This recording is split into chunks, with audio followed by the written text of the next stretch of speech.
Hello, friends. This is Darren Hayes of PigskinDispatch.com. Before we take you to your favorite Sports History Network show, just want to tell you a little bit about some merch that you can pick up that represents your favorite SHN podcasts. So far, there's t-shirts, coffee mugs, and even books from some of the authors that do podcasts right here on SHN. Who could buy something better than that, than have the history right from the gentleman that you hear talking about it? But we also are adding things each and every day. And where's that store, may you ask? Well, it's at SportsHistoryNetwork.com. Up at the top, there is the SHN merch button. Click on that, it'll take you right to the store, and you can be representing your favorite podcast and show the world that, hey, on the swag that I'm using, it's the headquarters of sports yesteryear, Sports History Network, and my favorite podcaster, the Sports History Network store. Shop there today.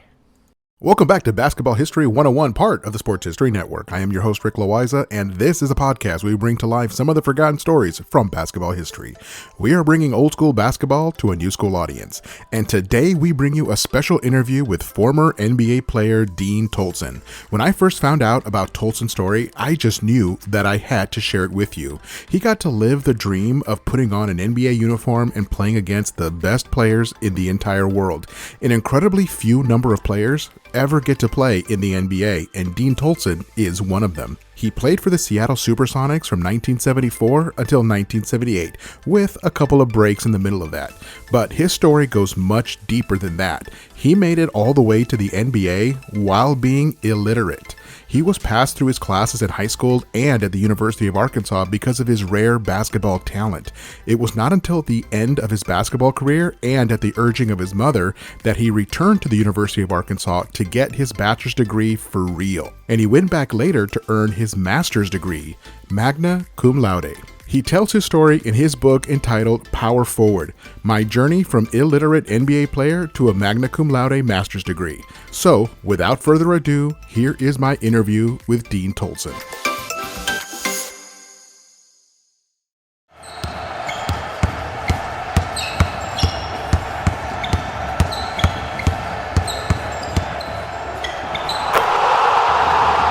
This is Basketball History 101 with Rick Loayza.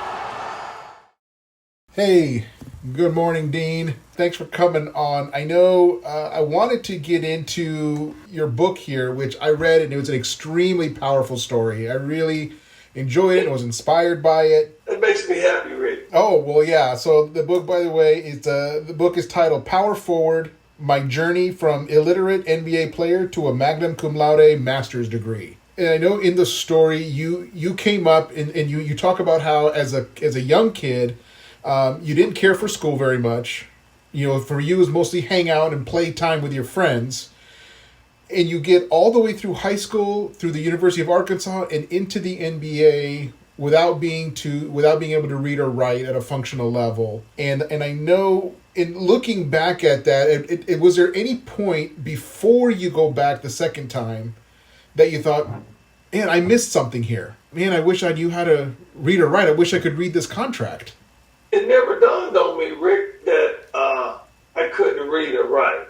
I was doing what I loved to do and did what I enjoyed doing in life, and every kid's dream in America would like to have done what I did. You agree? Oh, I agree. I mean, I never had the talent to go beyond high school, and I was a football player. But yeah, that's a being in the pros is a dream for all of us.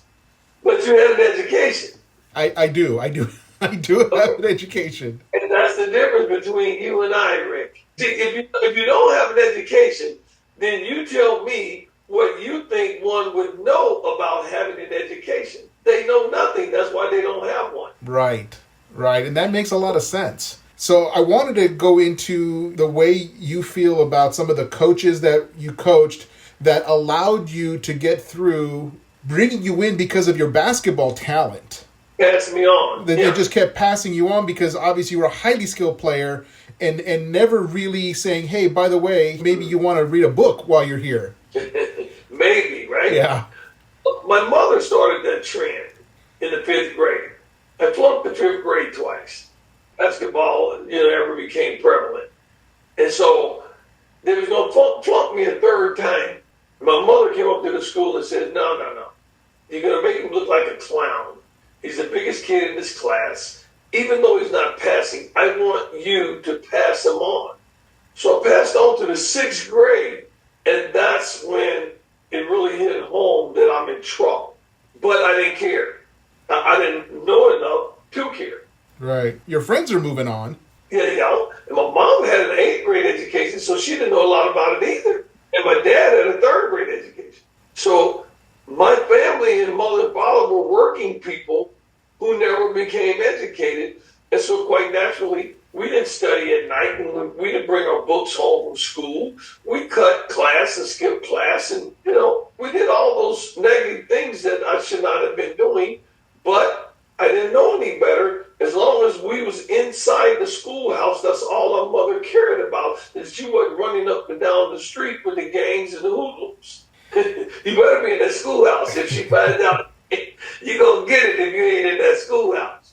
All day from 8 in the morning to 3 in the afternoon, and then go to basketball practice. And so you get on through high school. You obviously, as we mentioned, you're extremely talented, and that gets you to the University of Arkansas, where prior to you attending Arkansas, they had never had a player move on to the NBA before. You're the first one. That's correct.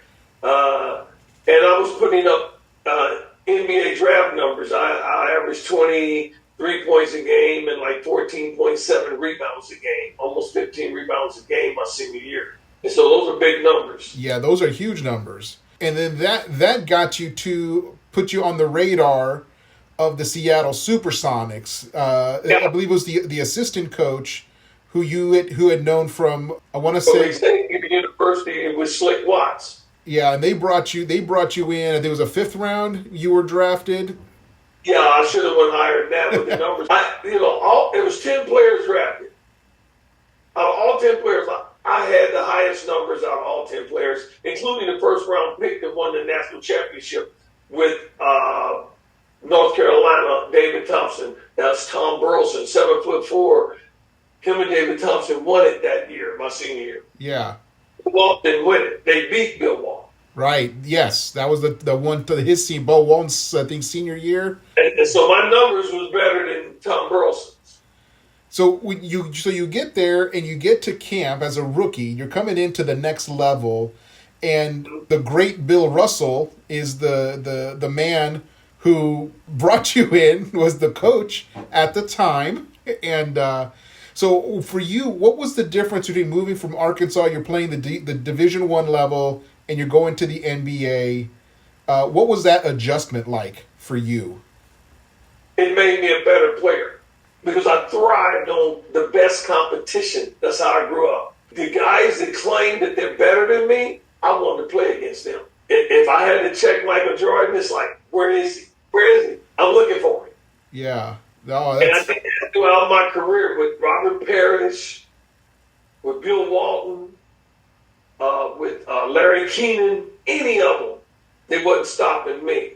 That's why I still hold the records at Arkansas to this day. Nobody's broke my records. They've been there for 52 years. Yeah, and they've had a number of other players come through, like Sidney Moncrief, Corliss Williamson, or probably two of the other big names that came out of Arkansas. And Bobby Portis in Milwaukee right now. Yeah, but you still have those records. Yeah, they won't. Nobody will break them. I used to get 30 rebounds some nights, okay? Yeah. Oh, I hear you. Don't average 20 rebounds and don't get 30 some nights. And sometimes you're going to get 15 and 17 and 20. It's just difficult to put up those kind of numbers and not foul out. Yeah. With your time with the Sonics, there's a point there where you played your rookie season with the Sonics, and then they cut you and you end up in Alaska with the Anchorage Northern Knights. So you're there in Alaska. Now we know later you came back for 2 more seasons with the Sonics, but what were you going through when you're in Alaska? Because now your dream of the NBA is put on the shelf for a little bit. When I was in Alaska, it was a geographical shock. Yeah. And I'd never been to Alaska. And so when I got up there, man, I was frozen. And so I'm not used to my body being that cold and getting ready to play a game. But miraculously, we was 27-4 up there and won the championship. Nice. And I averaged about 27 a game. And then from there, I decided, okay, the Sonics, I done been cut by the Sonics 4 or 5 times. And I got on an airplane and flew from Alaska to Manila, Philippines. And then went on to the Philippines where I averaged 45 points a game. Wow. And that's when back then, I mean, there weren't probably a lot of Americans. I mean, I guess there were some Americans.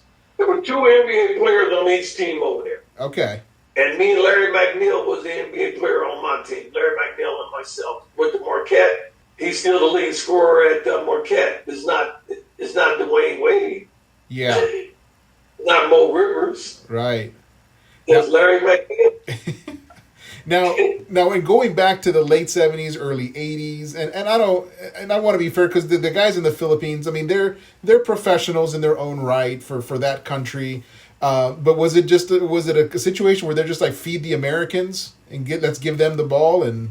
No, it's understood that the Filipino players cannot outplay the Americans. That's why they bring us over there.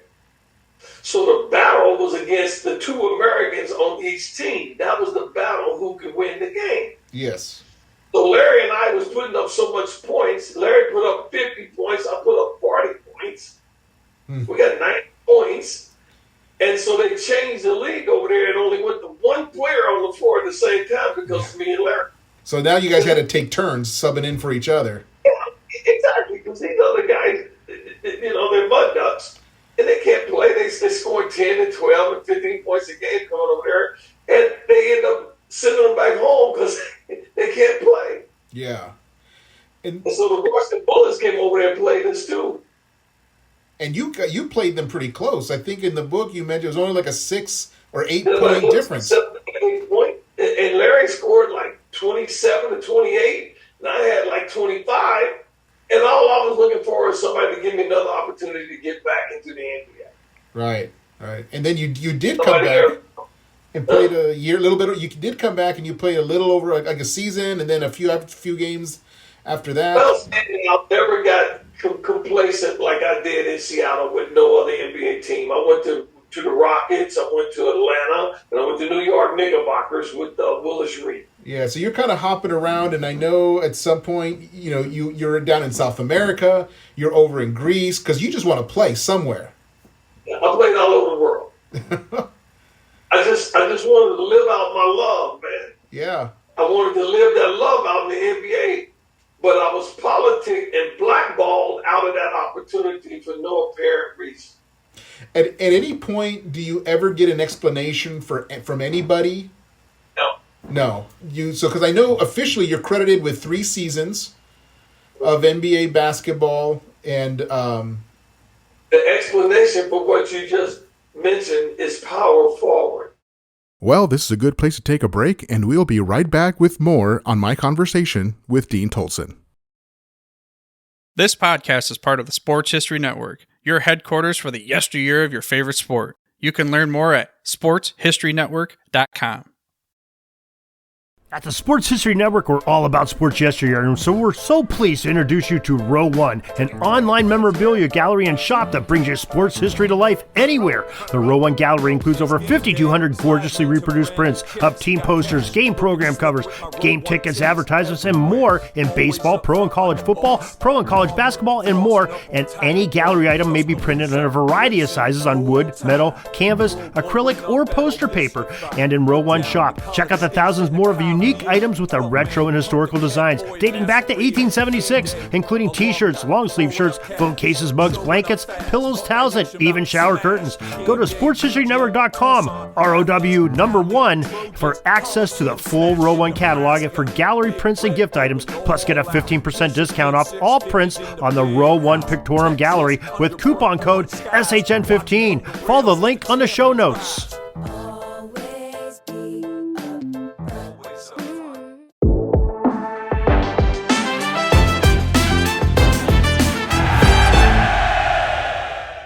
Hello, sports history fans. I'm Ross from the podcast Pigskin Tales. You're about to jump into another thrilling sports history moment, but first, let's dive into today's sponsor, just in time for the holiday season. Introducing Art of Words, the brainchild of word artist Dan Duffy from Philadelphia. Dan meticulously crafts stunning images by handwriting relevant words from some of the greatest sports moments in time. These unique budget-friendly illustrations are the perfect gift, sparking cherished memories and capturing hearts. Choose from city skylines, sports, history, and musicians to find a piece for everyone. And here's the exciting part. For that sports fanatic in your life, gift them a piece of their favorite team or player's history. Art of Words tells a compelling story. Explore collegiate stadiums, each meticulously crafted with every football victory etched into words. Or venture into baseball stadiums, handwritten with every player from the team's illustrious history. My favorite on the site is Bryce Harper 2021 MVP year. Because I'm a big stats guy, I think that's one of the coolest things ever. Check it out. Don't wait. Order a print today for yourself and your loved one this holiday season. Transform your wall into a gallery of captivating art and surprise your family and friends with a print of their own. Use code SHN15 at artofwords.com for a 15% discount on your order in November and December. Visit Art of Words, where words magically transform into stunning art, evoking cherished memories and touching the hearts of those who you care about. Again, use the code SHN15 for 15% off at artofwords.com. For the kids to grab and own it, that the NBA is not your ticket to success in life. Your NBA is in that classroom, man. Yeah. No, I hear that for sure. I won my NBA championship at the University of Arkansas classroom. Yeah. No, I can appreciate that. You know, both of my parents are immigrants to this country, and they preach school from as long as I can remember. They get that education, son. So where are they from? My mom is from Mexico. My dad is from Peru. I played in Mexico 3 years. It was in Aguascalientes. You played in Aguascalientes? I've been all over the world. I mean, 12 years I did that. Yeah. I just shot the globe, man. I was catching airplanes like taxi cabs.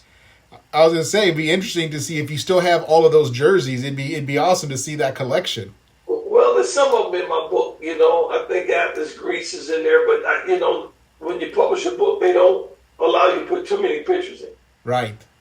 So your mother is who encouraged you to go back to school. She's pleading with you, go back, get your education, and finish that degree at Arkansas. And then you call up the athletic director, and they gave you a scholarship, another scholarship, to go back, and this time to really get your education. Yeah. Walmart contributed probably around $300,000 for me to get my undergrad and master's. Wow, that's incredible. Well, they did 4 years, and then they did 4 more years. Yeah. and I was a straight F student. Yeah. And I'm overcoming a deficit. I had a 124-hour transcript with 80 hours of F grade on 124 hours. That's what I started back with. Yeah. So that was that you were kind of in a hole trying to get that grade point average up. Yeah, they told me, they recommended that I didn't even try to attempt that. And I said, well, can I file academic bankruptcy? They said, absolutely not. Yeah. You will take every single class you failed if you want to graduate from this university. And I did. I took every single class over again. One of the things that sticks out to me about reading your book is that whether it was pursuing a career in professional basketball or whether it was pursuing your degree, and then of course later your master's degree, was kind of that single-minded focus. Once you set your goal, I mean, you go after it like a Doberman.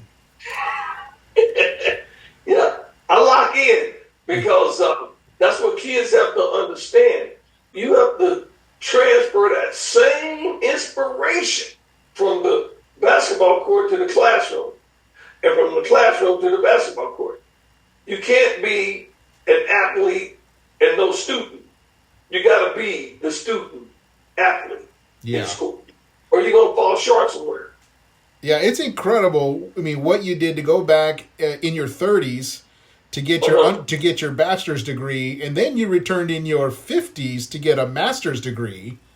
Yeah, 57. Oh my word, that is. I mean, you're kind of thrown off the age curve there, going in classes, with young 20s and 30-year-olds working on that master's. That's the magna cum laude. Yeah, but you got magna cum laude. That's, oh man, that is incredible.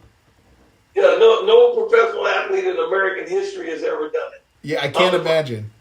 No, I can't imagine there's another athlete All with a magna the cum professional laude. athletes, baseball, football, basketball, Dean Tolson, power forward, is the only one to ever do it. And you also say statistically, fewer than 1% of American adults have their master's degree. So you're part of that less than 1% that has taken your education that far. That's right. And I'm encouraging kids to get higher education in life, because a high school and an undergraduate degree don't get you very far anymore. You're not in the 100,000, you're not in the 6-digit bracket with an undergraduate. So you got to get some type of career, if you will.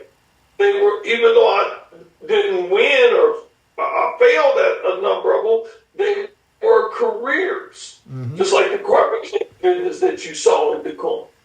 Yeah. I'm the first white carpet cleaning company in the city of Tacoma.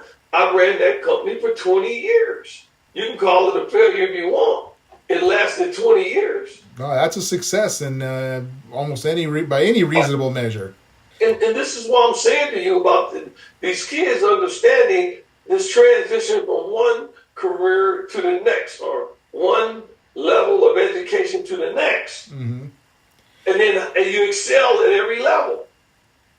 And now, after that, you get an opportunity to begin speaking regularly to kids about their education, and you've given hundreds of talks to thousands of kids.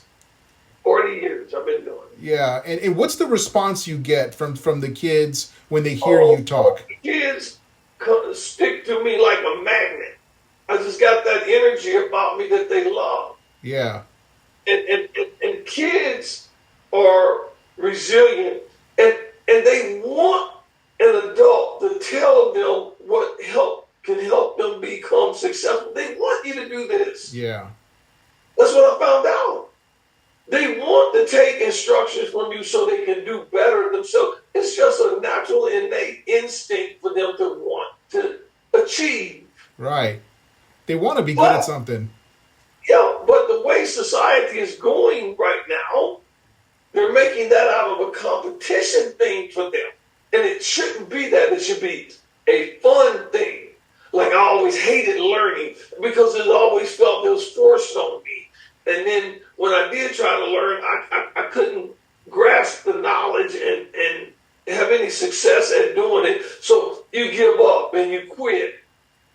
But once I became an adult and I learned that, then I started to achieve and then realized the reward and how learning could be pleasurable and rewarding at the same time.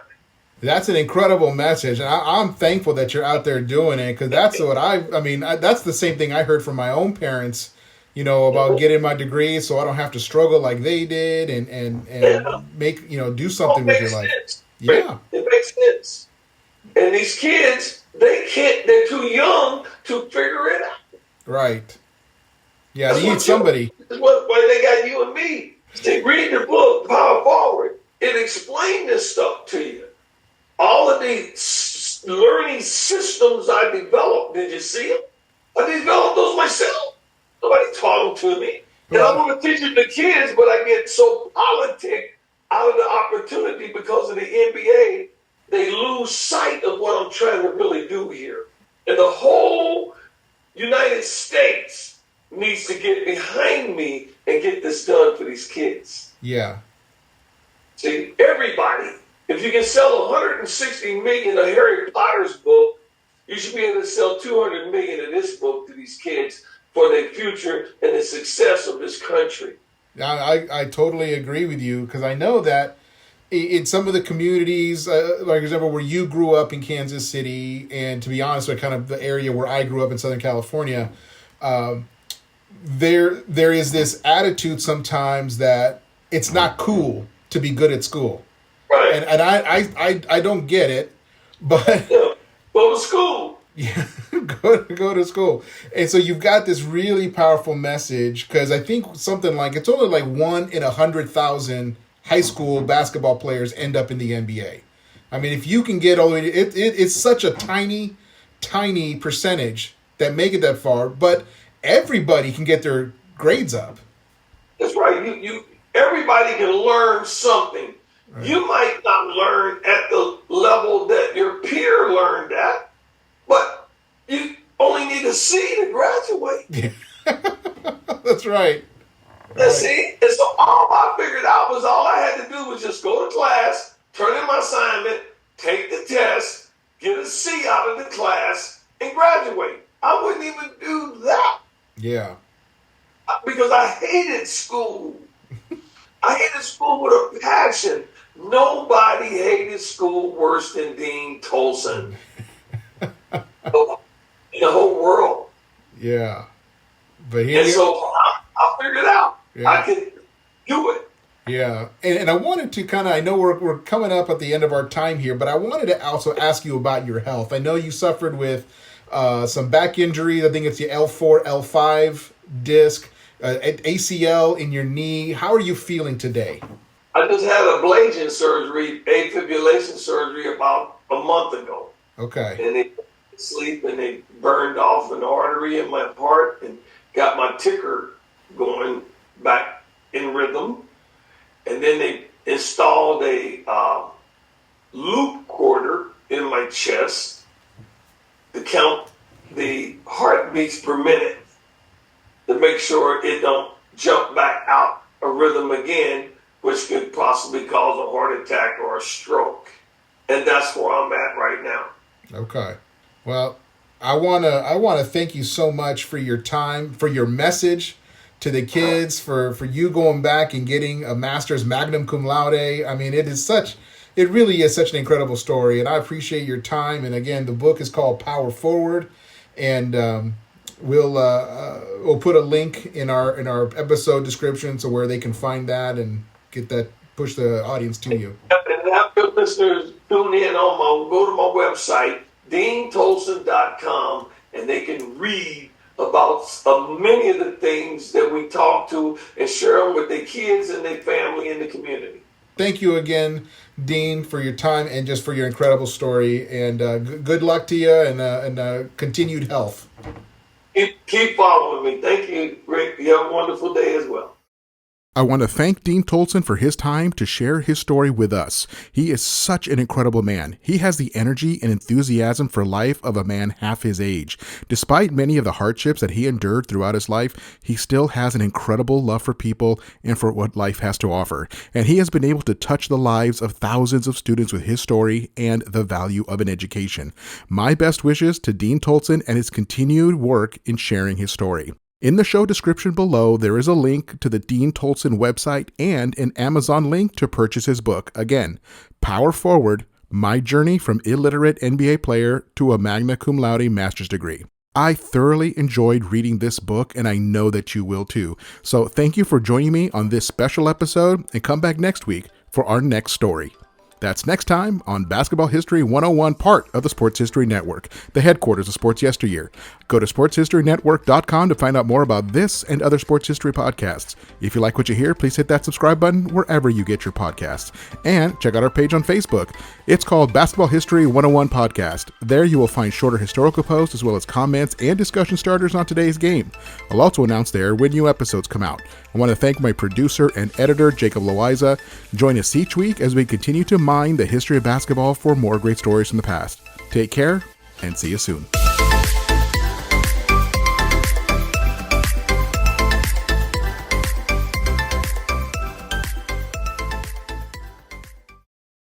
Hey there, sports history fan. This is Arnie Chapman, aka the Football History Dude, and I wanted to thank you for stopping by to listen to another episode here on the Sports History Network. Our podcasters are passionate about uncovering and sharing sports stories from yesteryear. And if you didn't know it already, we have over 30 shows across the network covering all sorts of sports history topics. In fact, here's a glimpse into one of our awesome podcasts here on the network.